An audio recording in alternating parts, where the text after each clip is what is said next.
ముందు ఈ వార్త చూద్దాం. ఉద్యోగుల ఫ్రెండ్లీ సీఎం అట. ఉద్యోగుల స్నేహపూర్వక ప్రభుత్వంగా సీఎం జగన్ సర్కార్ వారి మీద ఒత్తిడి తగ్గించిందంట ప్రభుత్వం. హామీ మేరకు తొలి క్యాబినెట్లోనే 27% మధ్యంతర భృతి ఇచ్చారట. ఇందుకోసం 17,918 కోట్ల రూపాయలు చెల్లించారు. వేతన సవరణతో 11,707 కోట్ల అదనపు వ్యయం. అడగకుండానే 12 పీఆర్సీ. బాబు ఎగ్గొట్టిన డీఎల్ను చెల్లించి సీఎం జగన్. బాబు వ్యయంలో కన్నా వేతనాల పద్దు 11,000 కోట్ల పెరుగుదల. ఒక్క సిపిఎస్ సాధ్యం కాదని మెరుగైన పెన్షన్ వచ్చేలా జీపీఎస్. పారిశుద్ధ్య కార్మికులకు, చిరుద్యోగులకు వేతనాల పెంపు. వచ్చే 5 ఏళ్లు 25,000 వరకు వేతనం ఇచ్చేవారికి. విద్య, వైద్య రంగంలో పథకాలు, ఇళ్ళు. వ్యవస్థలో తగ్గిన అవినీతి. ఉద్యోగుల్లో పెరిగిన ఆత్మస్థైర్యం. పదవి విరమణ వయసు 62 ఏళ్లకు పెంపు. ఉమ్మడి ఏపీలో పెన్షనర్లకు డిఏ రద్దు చేసిన బాబు. ఉద్యోగులను లంచగొండులుగా చిత్రీకరించిన బాబు. ఇది ఎంతవరకు నిజమో ఉద్యోగులే చెప్పాలి. నాకు కనబడుతున్నంతవరకు అయితే ఇక్కడ 27% మధ్యంతర భృతి ఇచ్చి ఆ తర్వాత తగ్గించేశారు. వీళ్ళ వార్తలో జాగ్రత్తగా ట్విస్ట్ చేస్తుంది ఏంటంటే 17,918 కోట్ల రూపాయలు ముందు ఇచ్చి దాన్ని 11,707 కోట్లకు తగ్గించారు. అంటే 6,000 కోట్లు ఎగ్గొట్టినట్టు కదా. అంటే ముందు 27 రూపాయలు ఇస్తానని చెప్పి 23 రూపాయలు ఇస్తున్నారు. అంటే అది మోసమే కదా, ఓ రకంగా ఏడిపించడమే కదా. అది ఉద్యోగులకి న్యాయం ఎట్లా అవుతుంది? అప్పటి నుంచినే కదా ఉద్యోగులు వ్యతిరేకమైంది. ఇంకా పైగా అంతకుముందు చెల్లించిన జీతాలు కూడా రికవర్ చేయడానికి ప్రయత్నిస్తే కోర్టు ఆపింది కాబట్టి ఆగింది. అంతగా చిరాకు పెట్టింది ఉద్యోగులు ఇంతవరకు భారతదేశ చరిత్రలో ఏ ప్రభుత్వం లేదేమో. అప్పట్లో జైలలిత చేసినట్టుంది. ఆ తర్వాత మళ్ళీ జగనే చేసింది.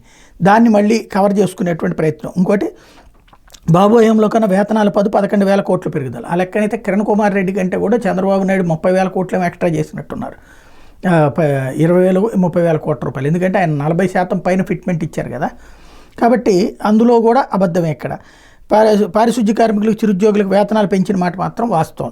నాకు ఐడియా ఉన్నంత వరకు కూడా వచ్చే 5 ఏళ్ళు 25,000 వరకు వేతనం వచ్చే వాళ్ళకి విద్యా వైద్య రంగంలో పథకాలు, ఇళ్ళు. అది తాత్కాలిక ఎంప్లాయీస్కి అవుతారు. అట్లా కాదు కదా. చిన్న జీతాలు తీసుకునేటటువంటి వాళ్ళు 50,000 రూపాయల లోపు జీతం తీసుకునేటటువంటి వాళ్ళకి అట్లాంటి సదుపాయాలు కనుక ప్రభుత్వం ఇస్తే కరెక్ట్. కానీ అది లేకుండా ఉన్నటువంటిది జనరల్గా వీళ్ళకి ఇచ్చింది చెప్పుకుంటున్నారు. లేకపోతే ఉమ్మడి ఏపీలో పెన్షనర్లకు డిఏ రద్దు చేసిన బాబు.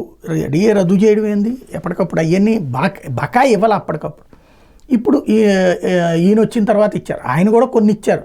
కిరణ్ కుమార్ రెడ్డి టైంలోని బకాయిలు చంద్రబాబు తీరిస్తే చంద్రబాబు టైంలోని బకాయిలు జగన్ తీర్చాడు. కాబట్టి నాకు తెలిసి అయితే ఉద్యోగుల ఫ్రెండ్లీ సీఎం అనేటువంటిది. ఇంకోటి ఏది 2 ఏళ్ళు కోవిడ్ కష్టాలను ఉద్యోగులకు క్రమం తప్పకుండా జీతాలు ఇవ్వడం కరెక్టే. అప్పుడు మాత్రం జీతాలు ఇచ్చారు. ఆ విషయంలో ఒప్పుకోవాలి.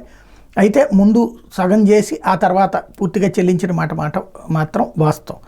అయితే ఓవరాల్గా చూసుకుంటే ఉద్యోగులకు ఫ్రెండ్లీగా జగన్ ఉంటారని నాకు తెలిసి 100కి 99.9999 మంది అయితే అంగీకరించరు. మరి ఆ 0.00001 ఎవరన్నా అంటారేమో తెలియదు. బట్ ఈ వార్తలతో ఉద్యోగులు మనసు మార్చగలను అనుకునేటువంటి అమాయకత్వం ఏంటో అర్థం కాల.